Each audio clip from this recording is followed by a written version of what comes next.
My connection with Bukoba goes way back to the year 1963, when I was asked by Bishop Bank Sunkler if I would serve as his secretary for some months. It was about a year and a quarter.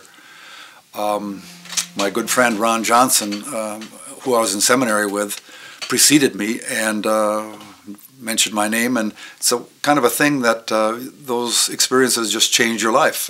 Just some little event like that of mentioning that, yes, I'd be interested in serving in Bukoba at some point. Well, I then, some months later, got this invitation to return, to go to Bukoba for the first time and interrupt my seminary studies and go to serve as Bishop Bank Sunkler's secretary. Okay. And that was a very, very good experience and a very opening experience. The first time I'd been out of the Midwest.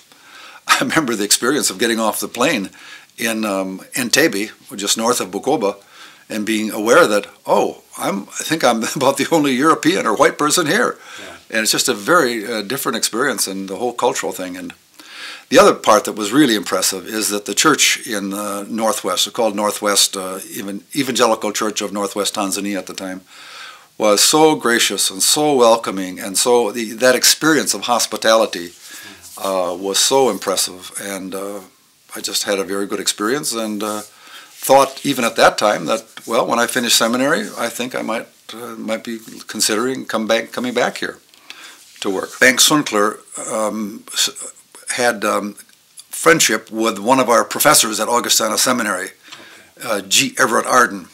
He had studied in Uppsala, Sweden, and so they'd corresponded. And so Sunkler contacted Arden at the seminary and said, would there be a United States seminarian interested in coming over and serving as my secretary? He wanted somebody that was very proficient in English, because all the correspondence and such was in English. So Ron Johnson was the first one selected, and before Ron had left, I said, well, if they're looking for somebody after you, I'd be interested. And I was really surprised to have Dr. Arden call me up after a lecture. I said, and then asked me if I'd be interested in serving in that capacity now.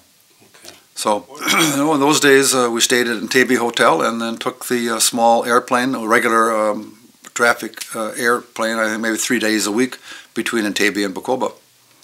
And at the aerodrome, they called it, in Bukoba, good number of people there to welcome me and greet me, and of course the Sunklers.